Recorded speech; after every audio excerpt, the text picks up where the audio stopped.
Joe Musso alongside the two-time champ Bryant McFadden here to discuss what we saw there in Arizona. And Mac, I don't know if it's the bear goggles that I often keep in my front pocket that are blinding things, but it felt like this 60 minutes of football told us more about Chicago than it maybe did about Arizona. So I want to start there. Did this look like to you a team still sitting on the ground after a Hail Mary in Washington? You remember last week after the Commanders-Bears game, we talked the ins and outs of that mishap in terms of the Hail Mary. One thing that I emphasized and I talked about was for Chicago, they cannot allow the Commanders to beat them twice, right? And what I meant when I said that is because that was such an emotional game that really played in the wrong direction based on how everything was supposed to play. You don't want to think about that game leading up to a new week, getting ready for a new opponent. But clearly that was on their mindset, right? Because you look at how flat we saw the Bears come out. Yes, they were missing some key components on the defensive side, but yet and still, when you talk about understanding and knowing you missed an opportunity a week ago, you want to get right back in the winning column. You want to get that bad taste out of your mouth you left in D.C. in Arizona.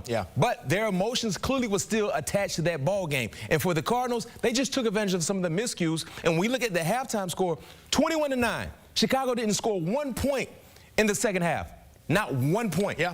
So when you look at trying to move forward from a loss like that was a week ago against the Commanders, do you agree with Coach Eberflus's decision to bench Tyreek Stevenson early in this game? Because doesn't that feel like pulling last Sunday into this Sunday? Can't we just be professionals, address it in-house, and move forward like this isn't the JV varsity showdown? To your point, yes, he pulled last Sunday into this Sunday because you benched Stevenson. Yes, we all talked about the issue, right? Not being dialed in, taunting the fans. We all talked about that. He even came to his defense and apologize. I don't know if he was forced to do so or whatever made him do that. We applaud him. Move on. But to your point, Coach Eberflus wanted to carry that into today's matchup and not starting him, and then you put him in the lineup. For me, seeing how that transpired within their team, I didn't agree with that because the man already apologized nationally. The body language, the effort, everything suggests a team that has given up on its head coach. And I don't know that that's our place to make that decision. I actually specifically know that is not our decision,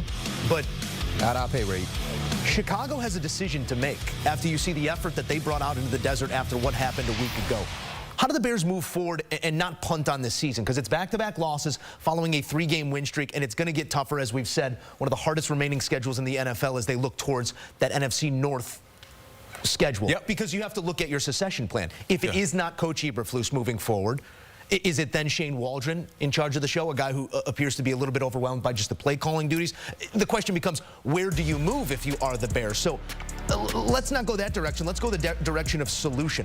What is the solution? Get healthy, move forward, try and leave these in the past, but what do you do to get back to the good vibes that you left London with? So get healthy is one thing. Keep the schedule up for us, please. And another solution is playing the Patriots next week at home. That's a nice solution. Hopefully, you hope it tells you something if you're a Chicago Bear, and it doesn't tell you that the writing is on the wall for this head coach. That's a nice solution because clearly they're in the midst of a rebuild.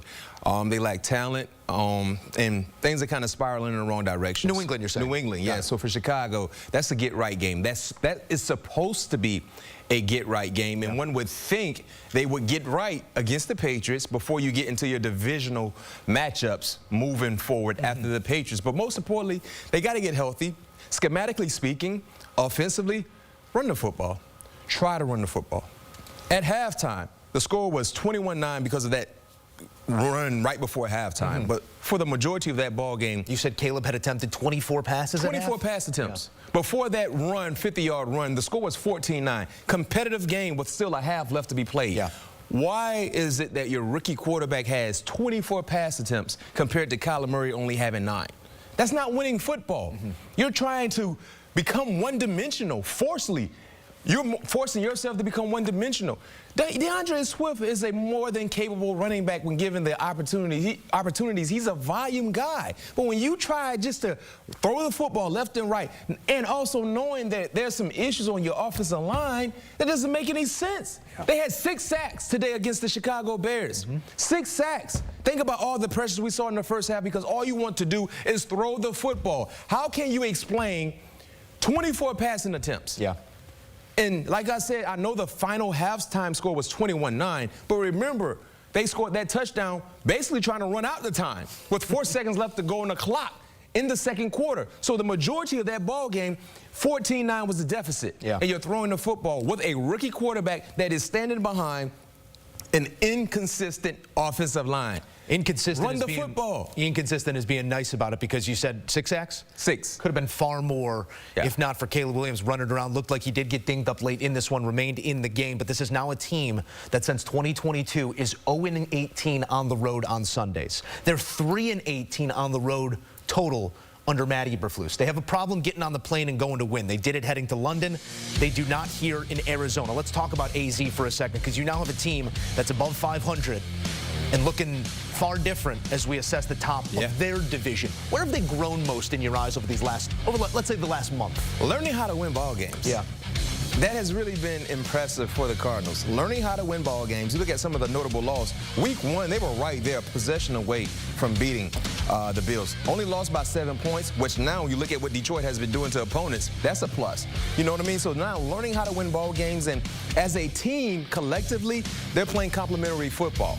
They're running the football well. James Conner over 100 yards today. You didn't get a lot from Kyler Murray, but you didn't need to get a lot from Kyler Murray. And he protected the football. And the defense, they really progressed as well. 6 sacks, as we mentioned, against Chicago, against Caleb Williams. And you look at their division, I understand we always consider San Francisco the cream of the crop in the NFC West, but their play has said otherwise. The window of opportunity is open for a team like Arizona now being 1 game above 500 with their win today. And you look at how they're playing the game of football, the togetherness has really been important in seeing their success. Sometimes you wonder how a team will bounce back after heartbreak like the Bears had a week ago. Sorry, Chicago, more heartbreak here on Sunday in Arizona. Mac, thank you.